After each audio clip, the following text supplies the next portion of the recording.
Okay, well, hello everybody, and a very warm welcome to RBWM's Women's Prize for Fiction online event. Really excited to be doing this year. We've got 6 amazing shortlisted books, 6 really interesting, lovely ladies that have all read the books, and they've all been working on a really interesting local community project as well. So lots to talk about. We're going to give you an interview every day leading up to September the 9th, which is when the actual Women's Prize for Fiction prize will be released. So today we're going to be talking about Dominicana by Angie Cruz, one of the shortlisted books, and we're going to be talking to Penny King. And let me introduce Penny King to you, who is a trustee on our very much needed and appreciated Friends of the Library's small charity that we work alongside. So Penny, welcome. First of all, thank you very much for agreeing to chaperone and be a judge of one of our books. And Penny, just before we begin, tell us a little bit about your work with Friends of the Libraries. Thank you. Okay, thanks, Jeanette. Okay, the Friends of the Library were set up to support the library staff. We help in terms of fundraising because what you get with the library is basic service, so you can go and borrow your books and things like that, but it's all those added things that support the library. So something like Summer Reading Challenge, this Women's Prize for Fiction, that we have to fundraise in order to get materials to support those activities. So we're basically there to encourage more in terms of reading within the community. Now, obviously, with the lockdown now, and we have to do a lot of stuff online. But in the past, some of the activities that where we've supported the library have been getting authors in to the schools to support them, and also more recently authors into the public libraries and getting then the school children to come in and listen to those authors. I mean, people like Michael Rosen, I mean, gosh, what a star. So those are the sorts of things. But I think the important thing is spreading the message about reading. Reading is important. Yes. Once you can read, you can do anything. And it supports, it's there, it's a foundation for children and adults as well in terms of just enjoying life. Thank you, Penny, and as I say, very, very much appreciated all the hard work that you trustees do put into really encouraging us and helping us and coming up with really good ideas. And it is just literally all about reading it and spreading the word. So onto the books. As I said, Penny very kindly has read Dominicana by Angie Cruz, and one of the shortlisted books, Will It Win, Won't It Win? So just an overview, Penny, what are your feelings on this book? Is this going to win? How was it? Oh, right. Okay. Right. If you want me to say, will it win? I'm not sure. I think you've got some really big names in the shortlist this year. You've got Girl, Woman, Other. Yeah. And, you know, so that's all around the Black Lives Matter theme that's going on throughout the world. You've also got Hilary Mantel. That, you know, this is number 3 of her trilogy. Yes. You know, and believe you me, you need to have read the other 2 in order to read understand number 3. That's why I didn't want to read that one. No, we didn't ask you to read that. I think the other one that it's shortlisted was Hamnet. By Maggie O'Farrell, and I've read it as part of a book group read, and that one did make me cry. So Angie Cruz, I think it's great her book has been shortlisted, and I think there are themes in there that are relevant for today. But I think she's up against some stiff competition, as I've mentioned. So, you know, I would hedge my bets. However, I think it's important that people read this book because I think it is relevant to today, because it talks about working class, it talks about race, it talks about gender. Those are themes that seem to be running through Cruz's books. definitely. I mean, this is number 3 in terms of her novels that she's written. Because actually, it was from her mother's childhood, wasn't it? Her information, her mother. Exactly. Yes, yeah. When I did a little bit of research about it, when I knew I was going to come and have a chat with you, I thought, all right, I better find out a bit more about it. And yes, it's based on her own mother's story. Yeah. And when apparently she told her mother she was going to do it, Mum says, "Oh, who do you think is going to be interested in that?" But you know, it is interesting. I think you think about it, it's an American story, and you think, oh, is that going to be relevant to somebody here in Britain? But yes, it is, because we are a global society now. We need to understand what's going on in America, because it influences what goes on in our country as well. Yeah, definitely. So just a rough overview without spoilers. No. Okay, so basically, so we know, the main protagonist is Anna. She's 15 years old, and she lives in the Dominican Republic. She marries a chap called Juan, who is considerably older than her. Yeah. And he's seen as her ticket to get to America, and then subsequently bring her family to America.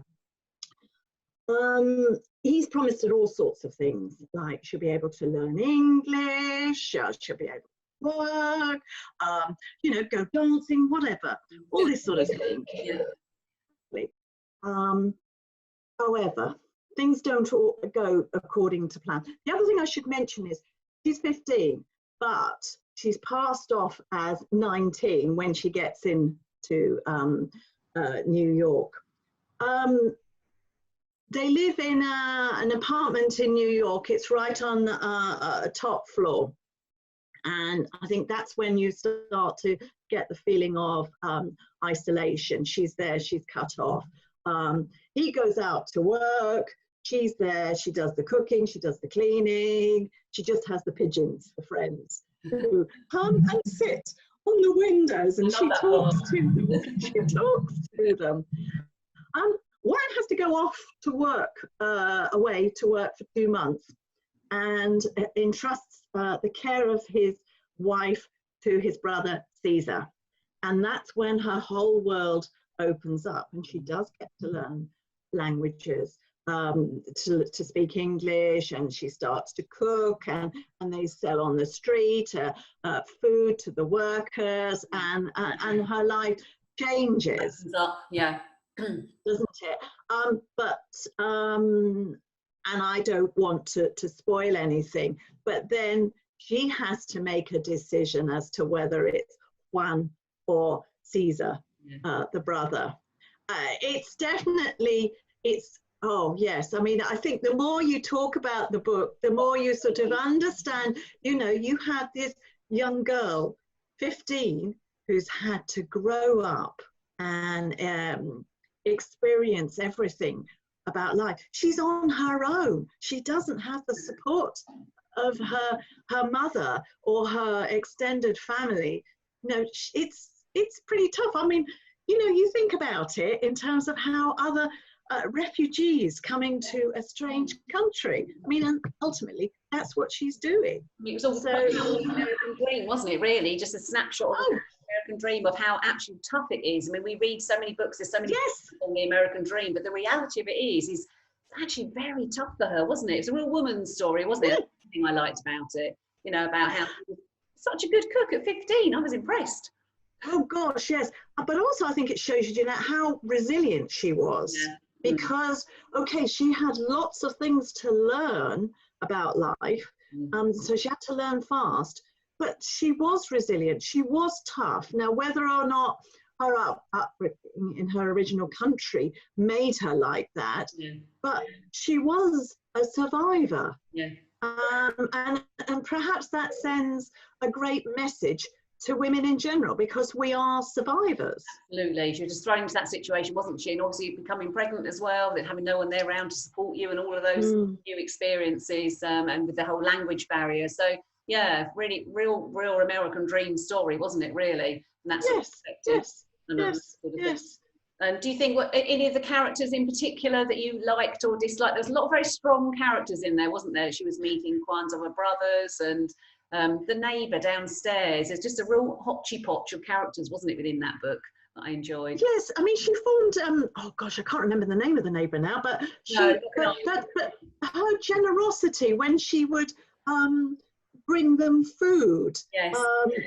In terms of that, she always believed the best in people. Yeah. There was, the character, the lady who I think her husband had lent money to. Yes. And she took her for a ride, deceived her. I mean, she always thought the best in people in terms of, she wasn't streetwise in that respect. Yeah. So you would urge people to read it, would you? Would you urge people? I mean, we're going to have a local RBWM vote just for fun on September the 9th, because obviously the big winner will be announced. But through these chats and interviews, Dominica, are you going to urge people to vote for it and give it a try and read it? Would you say give it a go, Penny, on this book? Oh, I would, because I think I'm really pleased that you suggested this one for me to read, because I don't think I would have read it otherwise. And I think sometimes we do have to go out of our comfort zones and read something, a particular author that we may not have read before. Definitely. Sometimes, no, they don't come up trumps. But, I think it's, I think to widen one's horizon and to learn about other people and other people's lives. It's a great time at the moment, isn't it, to be able to spend time reading. Yeah, absolutely, definitely. Kind of the whole sort of, what I like about it is the whole woman connection. Like when her mother said, oh, why would you want to write a story based on my life? It's just been very dull, very straightforward. But with a story, that's the whole interest side in the end, isn't it? The culture that he came from and cooking. And I was just surprised at how many skills she did have being so young. And to us, that exactly, like boring life in the flat was actually very interesting to us. So. No, she did, because she'd obviously learned from her mother all those different skills. And as I say, I think it is this resilience. But you talk about her mum saying, oh, why do you want to write about my life? It's boring. No, actually, it's the everyday lives of people, because they're in a different society. Yes. They're so removed from our society that I think we can learn things. I mean, I'm sure she embellished it in certain bits. I think so. I think, it's telling you at that a particular time in the 60s, and you think about what was going on in Europe at that time. I mean, in 68, we had the big riots in Paris. Yeah. It's interesting to know what else was going on, in the world. Definitely. So great. So yes, so please vote for this book. I must admit, I did also read it and really, really enjoyed it, and agree with you, Penny. It's that lovely reflection. We had this chat the other day on how art reflects real life. So we're looking at different races and we're looking at women, and this really ticks both of those boxes, this one, doesn't it? We're looking at different cultures and looking at how strong sort of women can be, and that's why I think it's great that it's been shortlisted for the Women's Prize. This particular book's quite a brave book. Really. Yes, I think it is. I mean, one last thought I was thinking, just it's the last line in the book, Jeanette, and she says, finally, this is Anna talking about her mother, because her mother has arrived in New York. Finally, she understands everything I have sacrificed, everything I have survived for her and for the family. I mean, it's that recognition. And Anna has grown up. Absolutely. Yeah, it is really a coming of age story as well, isn't it, really, with that ending there? Definitely. Yes, so definitely read it. Thanks ever so much, Penny. It's really good. First of all, really appreciate you working on the Friends of the Libraries. And if anybody is interested to become involved, please do contact us on our Facebook and Twitter accounts. But thank you even more for reading this book. And I've enjoyed the discussion with you. And I really hope that everyone presses the button on the night and votes for this book. And thank you very much for joining in. And please do carry on enjoying reading the Women's Prize for Fiction. So thank you very much, Penny, for your time. Thank you.